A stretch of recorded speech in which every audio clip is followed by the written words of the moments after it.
샬롬 할렐루야. 마가복음 2장 3절에서 12절이요. 사람들이 한 중풍 병자를 네 사람에게 메워 가지고 예수께로 올세 무리들 때문에 예수께 데려갈 수 없으므로 그 계신 곳에 지붕을 뜯어 구멍을 내고 중풍 병자가 누운 상을 달아내리니 예수께서 그들의 믿음을 보시고 중풍 병자에게 이르시되 작은 자야 네 죄 사함을 받았느니라 하시니 어떤 서기관들이 거기 앉아서 마음에 생각하기를 이 사람이 어찌 이렇게 말하는가 신성 모독 이로다. 오직 하나님 한 분 외에는 누가 능히 죄를 사하겠느냐. 그들이 속으로 이렇게 생각하는 줄을 예수께서 그 중심에 아시고 이르시되 어찌하여 이것을 마음에 생각하느냐. 중풍 병자에게 네 죄삼을 받았느니라 하는 말과 일어나 네 상을 가지고 걸어가라 하는 말 중에서 어느 것이 쉽겠느냐.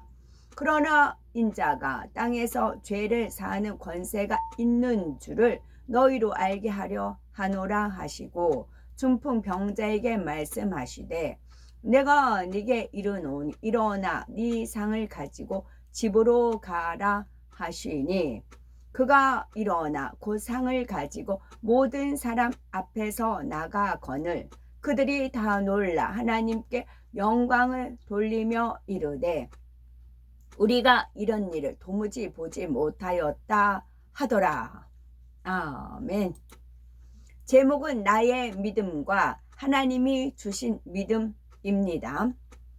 성경 말씀은 살아 있어서 믿는 자들에게 성경의 기적이 오늘날에도 동일하게 나타납니다. 혹여 나는 분명히 믿는데 왜 응답이 오지 않습니까? 라고 질문할 분이 계시다면 우리는 말씀을 통해서 믿음으로 응답받는 영적 조건을 깨달아서 무엇이든지 구하는 대로 응답받는 복된 우리가 되셔야 되겠습니다. 본문을 보면은 예수님께서 가버나움에 계실 때 한 중풍 병자가 4명의 친구의 도움으로서 들것에 실려 옵니다. 그는 예수님께서 어떤 병이든지 다 고쳐주신다는 소문을 듣고 믿었지요. 자기도 예수님께 나아가면 치료받을 수 있다는 소망이 생겼습니다. 사람이 너무 많아서 예수님께서 계신 집 안으로는 도저히 들어갈 수가 없었지요. 그래도 그들은 포기하지 아니하고 방법을 찾았는데 그 집의 지붕을 뜯어내서 중풍 병자를 달아 내리는 것이었습니다. 이런 생각 누가 주셨을까요? 하나님이 지혜를 주신 겁니다. 당시 지붕은 갈대와 진흙을 섞어 만들었기에 가능하였지요. 남의 집인데 훼손해도 될까? 먼 흙먼지가 날릴 텐데 어떡하지? 이처럼 지붕을 뜯어내기 어려운 이유가 있었겠지만 바로 지금 예수님께 나가야만 응답받을 수 있다는 믿음이 그 모든 이유를 사라지게 만들었습니다. 결국 중풍병자는 예수님을 만날 수가 있었지만 아직은 어떤 역사도 일어나지 않았습니다. 그러면 언제 응답이 임했나요? 5절에 보니 예수께서 저희의 믿음을 보시고 중풍 병자에게 이르시되 소자야 네 죄 사함을 받았느니라 하시고 11절에 내가 네게 이르노니 일어나 네 상을 가지고 집으로 가라 말씀하셨을 때 중풍병이 치료되었습니다. 이와 같이 믿음으로 응답 받으려면 어떤 과정을 거쳐야 하는 걸까요? 첫 번째는 사람 편에서 믿음을 내보임으로써 믿음의 받침대를 세워 놓아야 합니다. 두 번째는 죄의 담이 없어야 합니다. 세 번째는 하나님께로부터 영적인 믿음을 선물로 받아야 합니다. 첫 번째, 사람 편에서 믿음을 내보임으로써 믿음의 받침대를 세워 놓아야 합니다. 사람 편에서의 믿음이라는 것은 일반적인 믿음, 지식적인 믿음입니다. 하나님께서 말씀으로 천지 만물을 지으셨고 성경 66권이 하나님의 말씀인 것과 예수님께서 동정녀 마리아의 몸에 성령으로 잉태되어 태어나셨음을 믿습니다. 또한 예수님께서 우리 죄를 위해 십자가에 못 박혀 돌아가셨다가 부활 승천하신 것과 그 후에 성령이 우리 가운데 오셔서 함께 하심을 믿습니다. 이는 사람 편에서 갖는 일반적인 믿음으로 설교를 듣거나 하나님 말씀 성경을 읽어서 아는 지식적인 믿음이지요. 그런데 일반적인 믿음 자체가 응답을 가져오지는 못합니다. 다만 하나님께서 내려주시는 영적인 믿음을 받을 수 있는 받침대의 역할을 할 뿐이지요. 중풍병자나 네 명의 친구도 일반적인 믿음은 갖고 있었습니다. 예수님께서 병을 고쳐주신다는 사실을 굳게 믿었고 믿음이 참임을 행함으로 내보였지요. 곧 지붕을 뜯어내면서까지 예수님께 나아갔습니다. 바로 자신들 편에서 최선을 다해서 믿음의 받침대를 든든히 세워 놓은 거지요. 5절에 보니 예수께서 저희의 믿음을 보시고 하신 것처럼 자신들의 믿음을 예수님께 보일 수 있도록 행함으로 확실히 내보였지요. 오늘날도 마음의 소원을 응답받으려면 이처럼 믿음을 내보여야 합니다. 자신이 가진 믿음을 행함으로 보여서 하나님께서 보실 수 있도록 해야 하지요. 그런데 간혹 환자의 주변 사람이 환자를 억지로 데려와서 기도를 받게 하는 경우가 있지요. 이런 경우는 응답받기가 어렵습니다. 응답받기 위한 최소한의 믿음의 받침대는 환자 본인이 준비해야 하지요. 창조주 하나님과 왜 예수가 우리의 구사의 주가 되시는지를 알고 믿어야 되는 겁니다. 치료의 응답을 받으려면 최소한 십자가의 도 말씀과 가장 기초적인 말씀을 들어서 지식적인 믿음이라도 갖고 그 믿음을 발판 삼아서 스스로 나아올 때 치료의 역사가 일어날 수가 있습니다.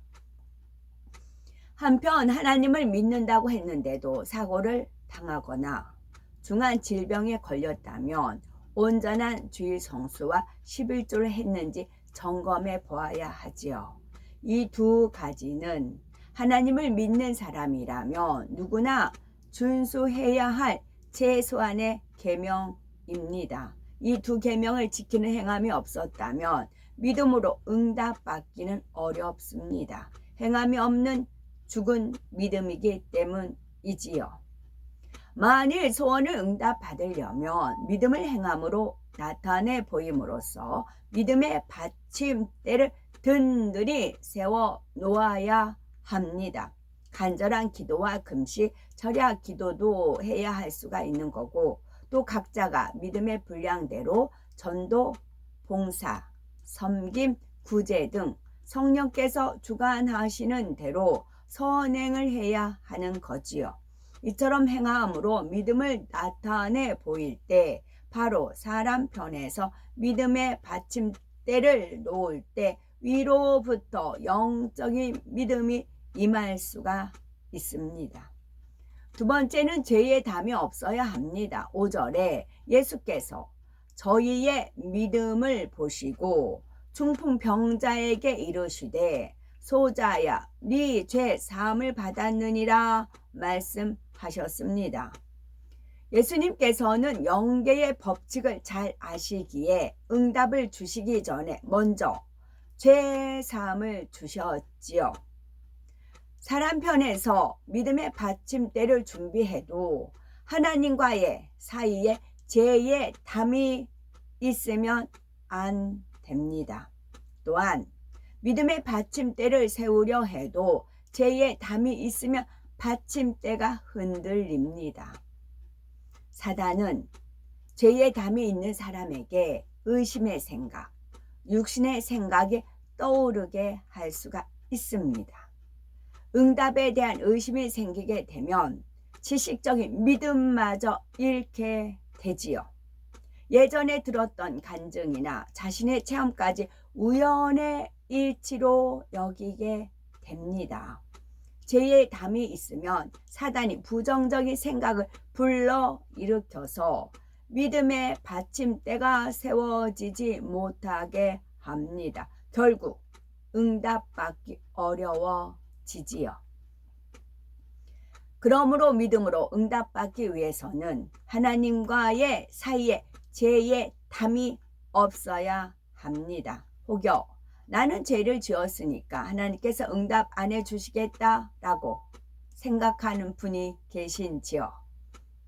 온영의 마음을 이루기 전까지는 죄를 짓지 않도록 노력해야 하지만 죄를 지었다면 회개하면 됩니다. 저가 빛 가운데 계신 것 같이 우리도 빛 가운데 행하면 우리가 서로 사귐이 있고 그 아들 예수의 피가 우리를 모든 죄에서 깨끗하게 하실 것이요 라고 하셨고, 만일 우리가 우리 죄를 자백하면 저는 미쁘시고 의로우사 우리 죄를 사하시며 모든 불의에서 우리를 깨끗게 하실 것이요 라고 말씀하셨습니다. 요한일서 1장 7절 1장 9절.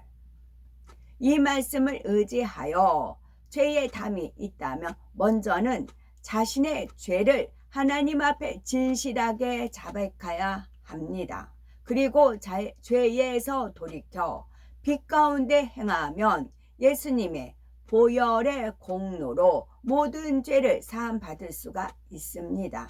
이렇게 죄의 담이 없는 상태에서 믿음의 받침대를 잘 세웠다면 사람 편에서 응답받을 준비를 마친 것입니다.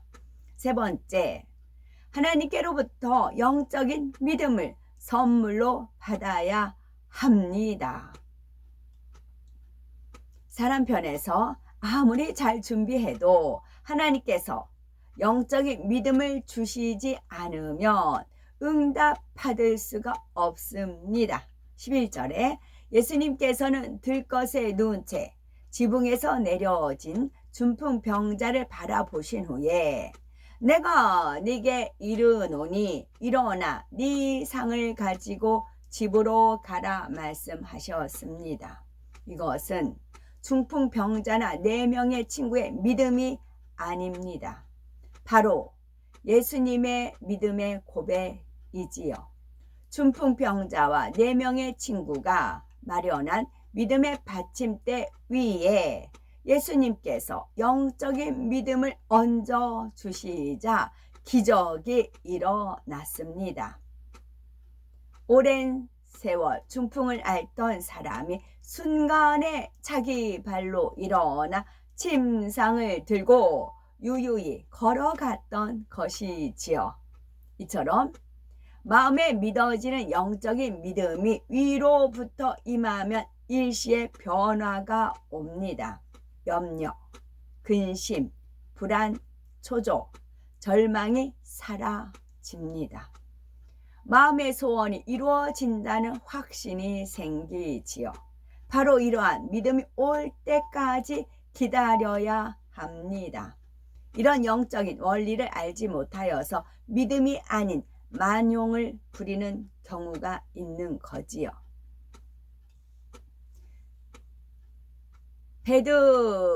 베드로가 물 위를 걸은 것은 자기 믿음으로 된 일이 아닙니다. 베드로는 예수님과 함께라면 기적이 일어날 수 있음을 믿었기 때문에 주여 만일 주시어든 나를 명하사 물 위로 오라 하소서라고 고백하였지요. 믿음의 받침대를 놓은 것입니다. 그렇다고 물 위를 걸을 수 있는 능력이 베드로에게 바로 생기지는 않았습니다. 예수님께서 오라고 명을 말씀하셨을 때 비로소 물 위를 걸을 수가 있었지요. 예수님께서 베드로에게 물 위를 걸을 수 있는 영적인 믿음을 주셨을 때 베드로가 물 위를 걸었던 것입니다. 그런데 그 다음에 베드로는 바람을 보고 무서워했고 물에 빠져갔습니다. 베드로가 놓았던 믿음의 받침대가 흔들리다가 쓰러져 버리자 물 위를 걷는 역사도 끝나고 말았지요. 이것이 영적인 법칙입니다. 사업을 할 때든 치료를 받기 위해서든 주 안에서 무슨 계획을 이룰 때도 마찬가지입니다. 내 편에서 최선을 다해서 믿음의 받침대를 세우되 나의 믿음 위에 위로부터 영적인 믿음을 얹어 주시라고 기도해야 하지요. 나는 기도했으니까, 나는 금식했으니까 하면서 내 생각대로, 내 방법대로, 내 계획대로 밀어붙이면 안 됩니다. 그러다가 어려움이 오면은 내가 믿고 내가 기도하고 내가 금식했는데 왜 안 돼? 라고 하지요. 그래서는 안 되는 겁니다. 중심에서 하나님을 믿고 기도했으면 위로부터 영적인 믿음이 올 때까지 기다림도 필요하지요. 그래서 성령의 9가지 열매 중에는 오래 참음도 있는 것이고 절제도 있는 것입니다. 하나님께서 영적인 믿음을 선물로 주시는 때가 응답의 때이지요. 마치 마른 땅이 비에 흠뻑 젖은 것처럼 하나님께서 주시는 믿음으로 마음이 충만할 때 어떤 문제도 해결되는 역사가 일어납니다. 죄의 담이 없는 사람은 두 번째 단계가 생략되어서 응답이 빠릅니다. 사람 편에서 믿음의 받침대를 마련하면 그 받침대 위에 하나님께서 영적인 믿음을 얹어 주셔서 이 두 가지가 합쳐질 때 하나님의 역사가 번개치듯 일어나지요. 그런데 영혼이 잘 되어서 온 영의 마음을 이룬 사람은 죄의 담이 없음은 물론이요 믿음의 받침대도 준비가 잘 되어 있지요. 늘 하나님의 나라를 위해서 기도하고 하나님 나라를 위해서 충성하고 구하는 것마다 바로 응답을 받을 수가 있는 것입니다. 작정기도나 금식기도를 해야만 응답받는 것이 아니라 한 번만 기도해도 마음에 품기만 해도 응답이 오지요. 반면에 하나님의 나라를 위한 큰 응답은 믿음의 받침대를 혼자서만 잘 세워서는 아니 됩니다. 부서의 문제는 부서원 전체가, 교구는 교구 식구 전체가, 교회적인 기도 제목은 교회 전체가 함께 믿음의 받침대를 세워야 하는 겁니다. 이러한 영적 법칙을 잘 터득하여서 소원하는 기도 제목마다 응답받아서 영광 돌리는 복되고 보탬 아름다운 우리가 되어야 되겠죠. 아멘.